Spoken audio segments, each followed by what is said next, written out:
Are you satisfied with your understanding of sustainability? If you are not, imagine a journey together, a pluralistic one, with academia, innovators, startups, NGOs, all looking for solutions to the greatest challenge of our time. My name is Samuele Tini, and this is the Sustainability Journey. Welcome to another episode. Today we are going to a place which is called the Home for a Sustainable World. When I read that, I say, let me see and discuss with the founder and the CEO, and then we will know how it's called, Andrea Gori from Illuminem. Andrea, thank you so much for being here today. Thanks to you, Samuele. It's my pleasure, and thanks to all the friends of the Sustainable Journey. And Andrea, Home for a Sustainable World. So I want to know more about that. But of course, our first question, who is Andrea? What is your journey? It's already very personal, Samu. And my story is simple. I'm one of the many climate quitters, those people that decide to live on the side, the big career, the big corporate world, to literally create something with a positive impact. And more specifically about me, I'm 30-year-old. I'm coming from Tuscany, so from the Italian countryside. And I spent a long part of my career in BCG, where I was the global green champion. And in the last 2 years, I dedicated myself to the cause of Iluminum. And we will explain, I'm sure, later more about it. Fantastic. In fact, Illuminem, for the people that are not familiar, we would like to know what is it, what it stands for. And you are christened yourself Chief Earth Officer and also the founder of it. So I want to understand a bit more about the platform and why you have left the golden consulting world to launch yourself in the startup world. First of all, let me apologize with all the friends for using this very bold name. It's literally the genius of our marketing team. We launched a campaign literally 1 year ago. It was Earth Day. And on Earth Day, we called all companies with a mission to do the better of this planet, to say, today, you're not just a chief executive officer, CEO. Today, you're a chief Earth officer.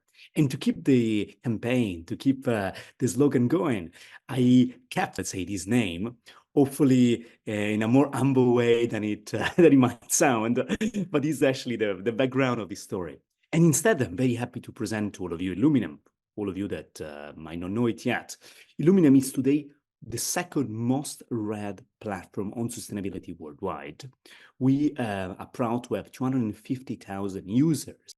Let me go always concrete, Samu. Concretely, we have today a media platform that on one side gathers literally every single content going out in sustainability.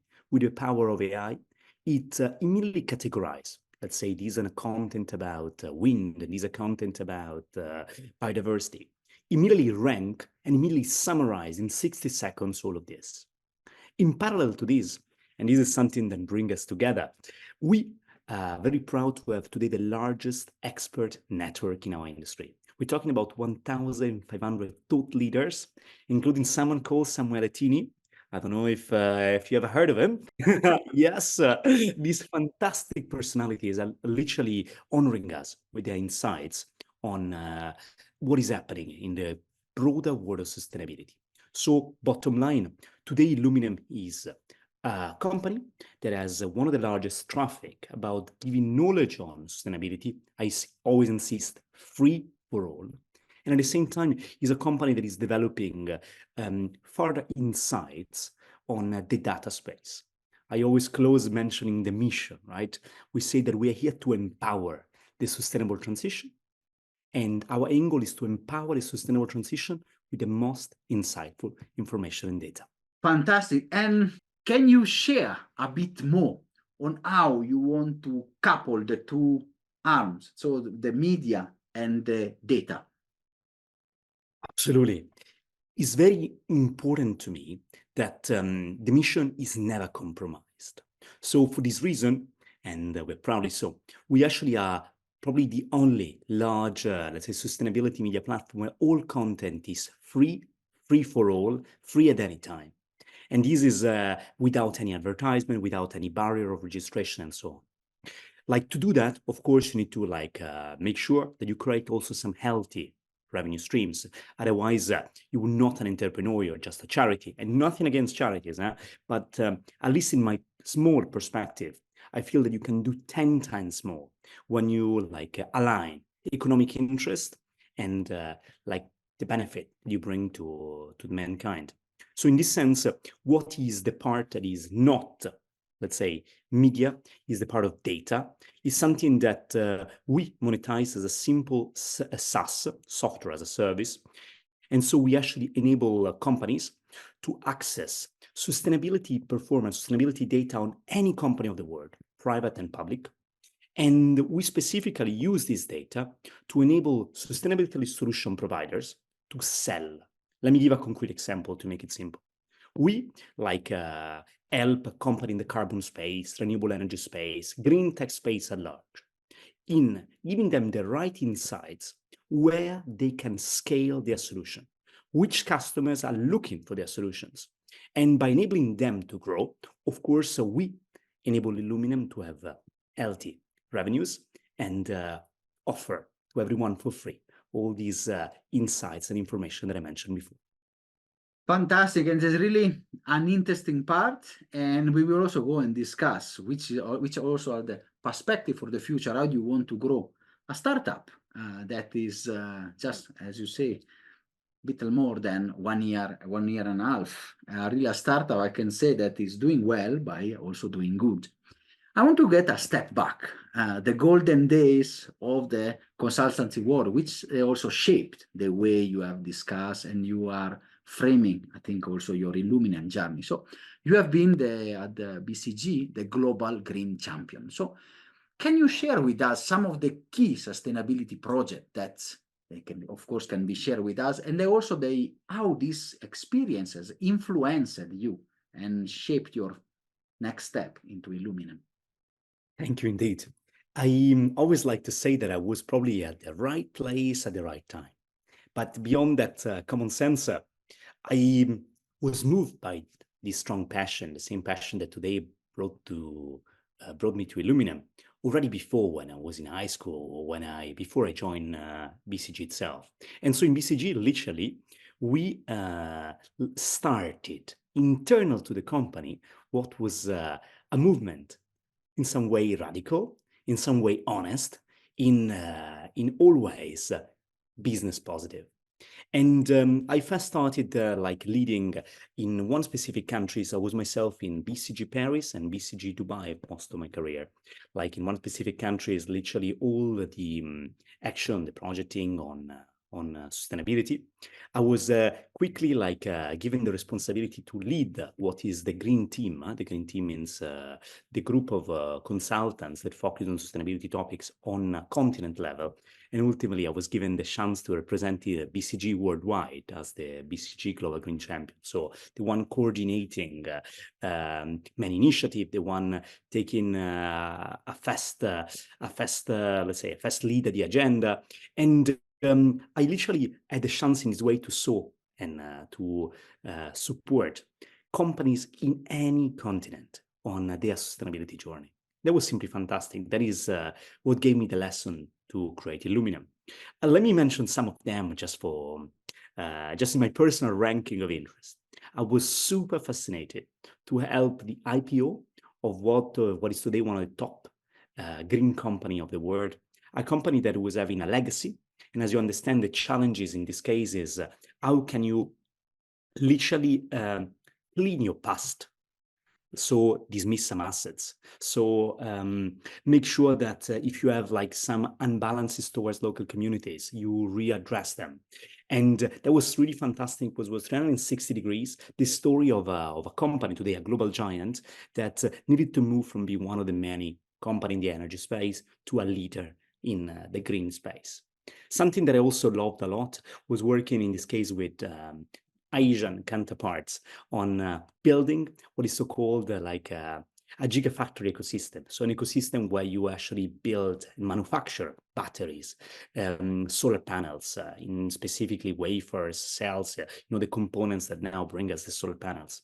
And third, I also want to mention that I enjoy a lot one project that was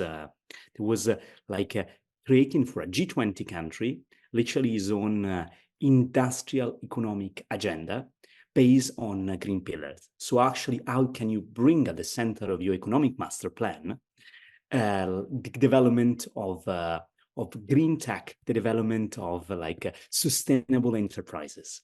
And so all of these probably, to close on this point, give me one strong feeling that I always repeat and repeat, that when we do something that is green, something that is, let's say, like having a strong environmental impact, is not just ethically better, but is economically better.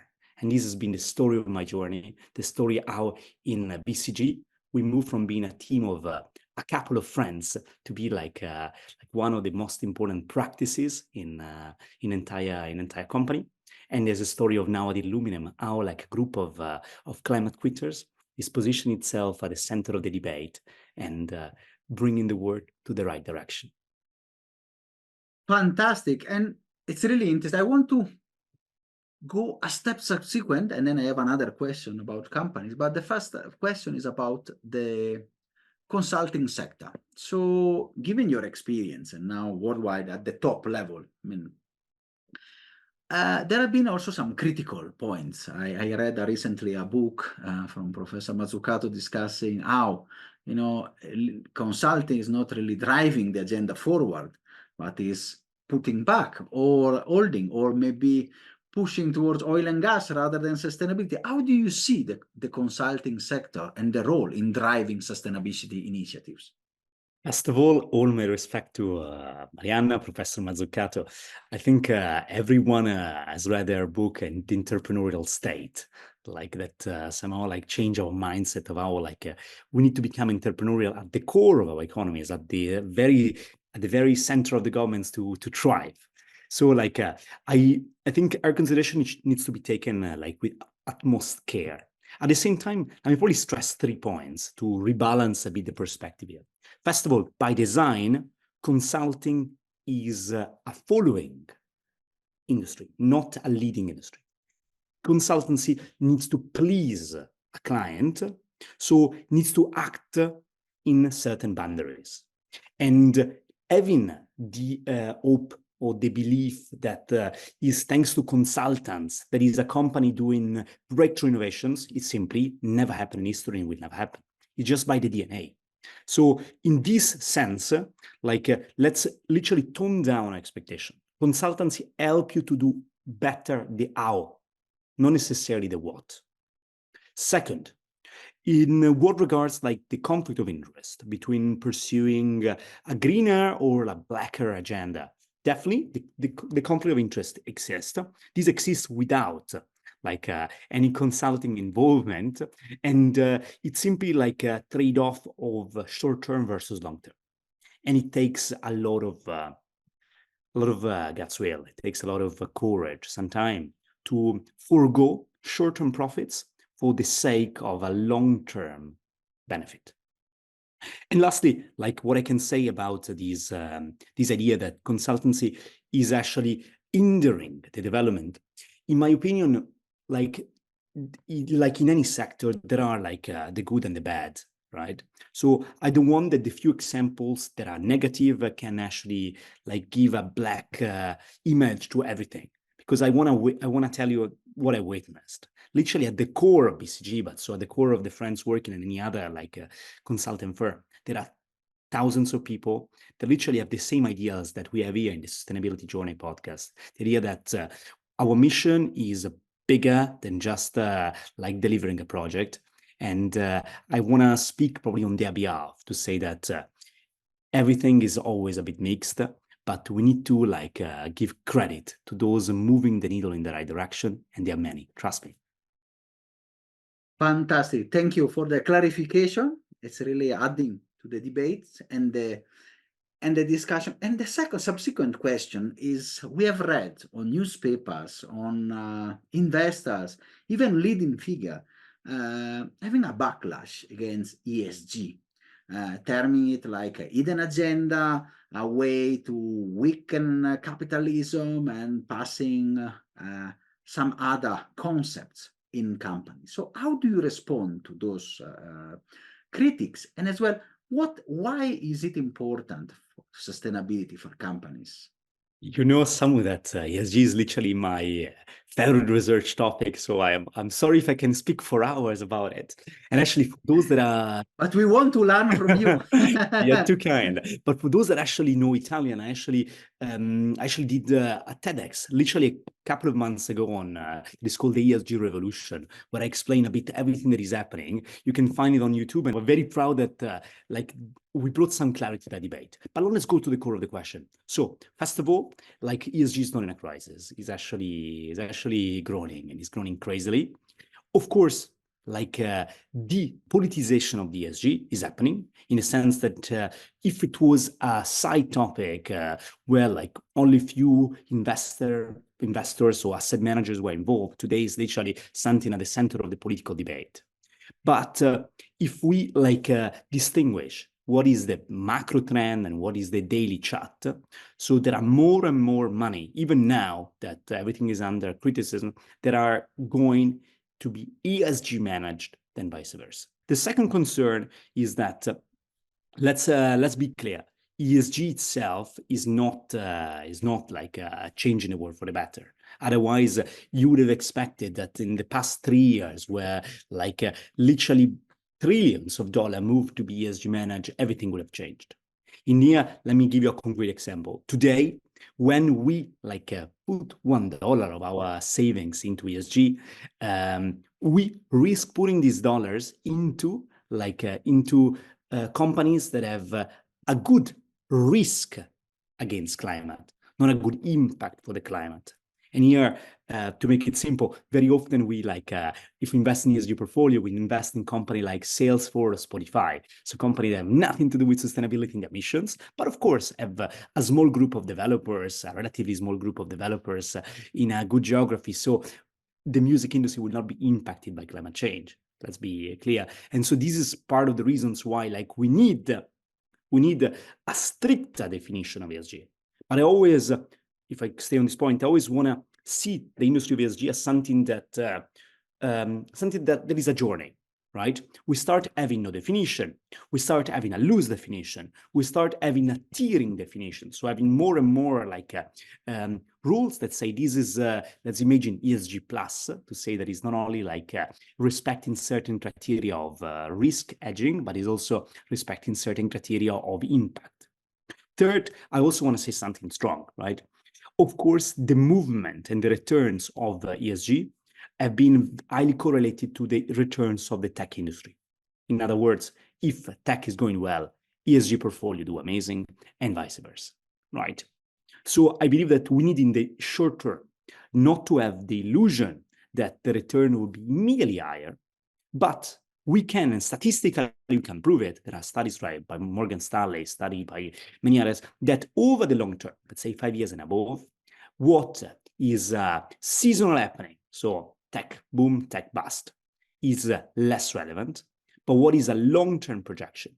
The companies that are better managed because they have more respect for their employees, more respect for the environment, more respect for the, let's say, the communities and so on, tend to outperform the others. And this is proven. And this is why, in my opinion, ESG is there to stay, even if there are political criticism around.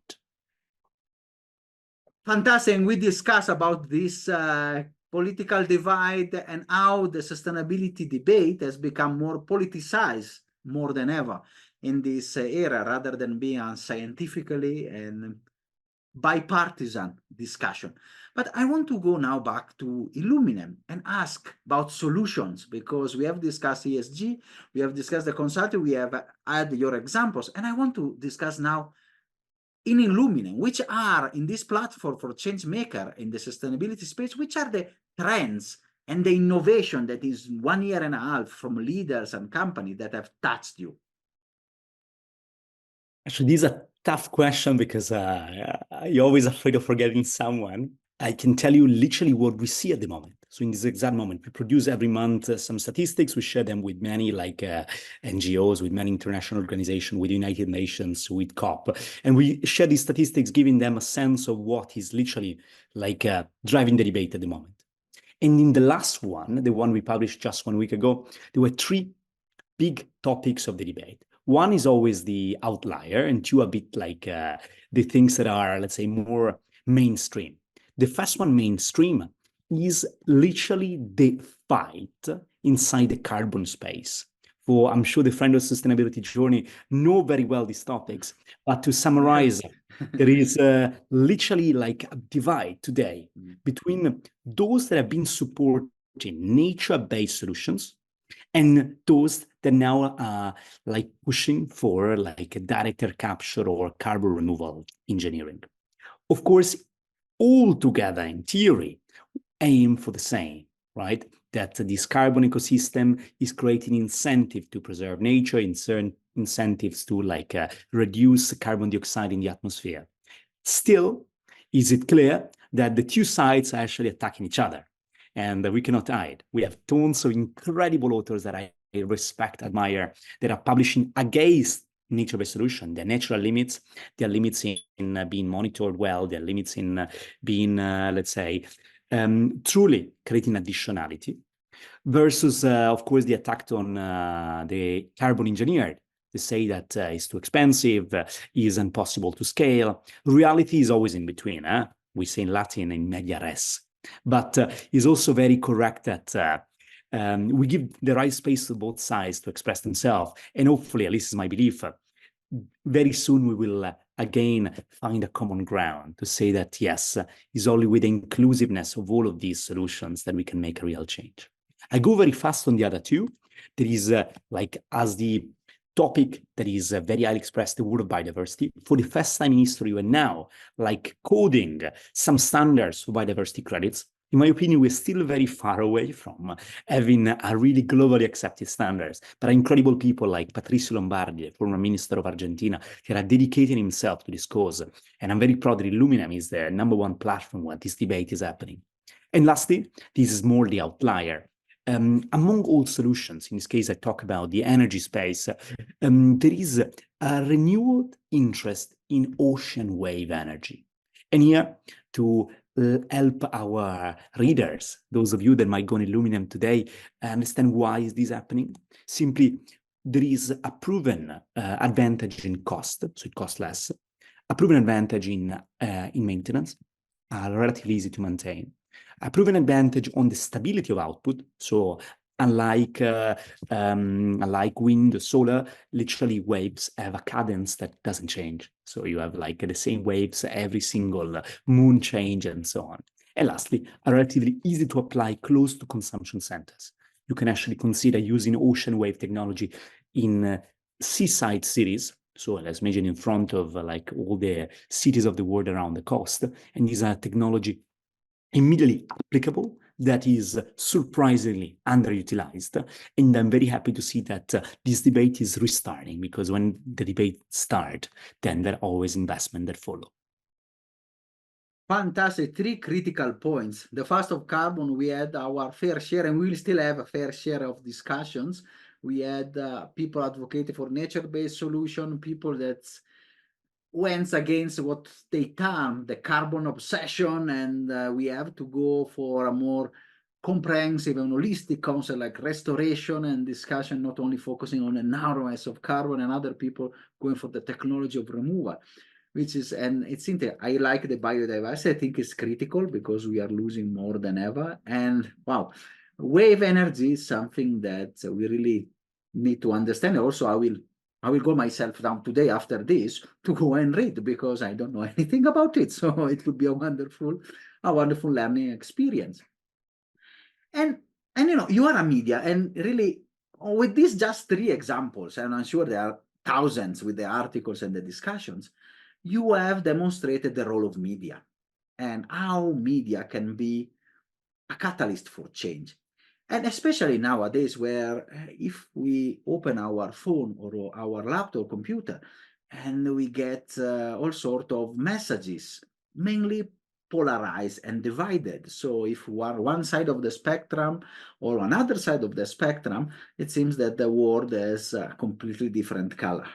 However, I always say, being white, yellow, or green, you always need oxygen to breathe and a living world. So what is the role of media in this to foster an healthy debate, a scientific-based debate, a debate that focuses on solution rather than on partisans and shouting positions?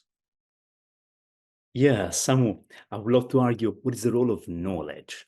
Because to me, like knowledge is key, is what literally can enable, empower each one of us, and even more like those in positions of decision making, to like take the right choices.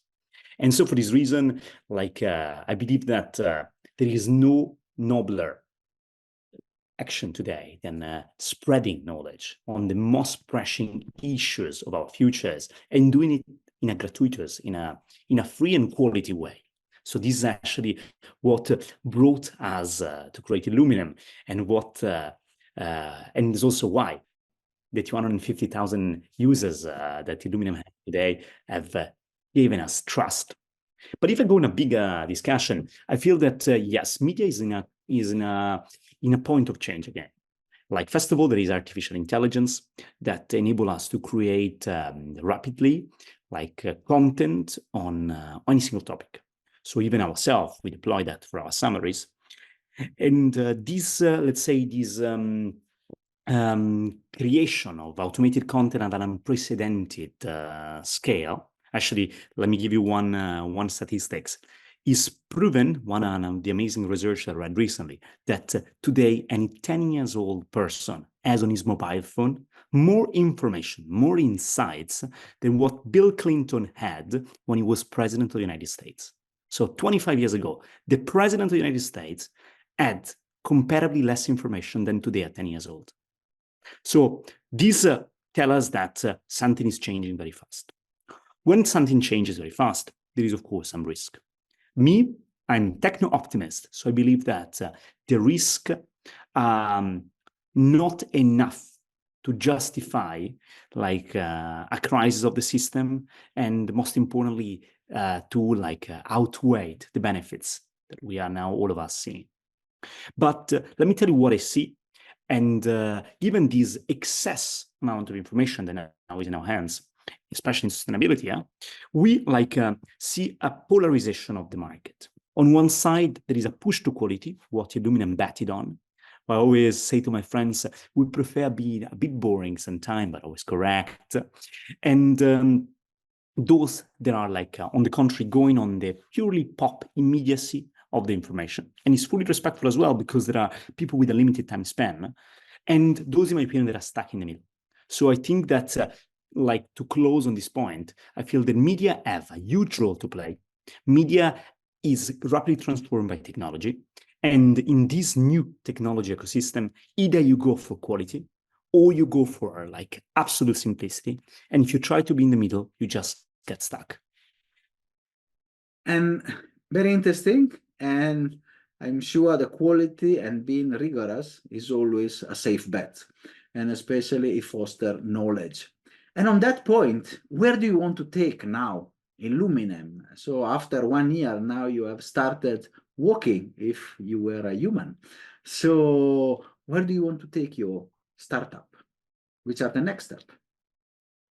That's the most beautiful and challenging question for me, Samu. So I hope that you and all the friends, all the listeners can give us the right support in that.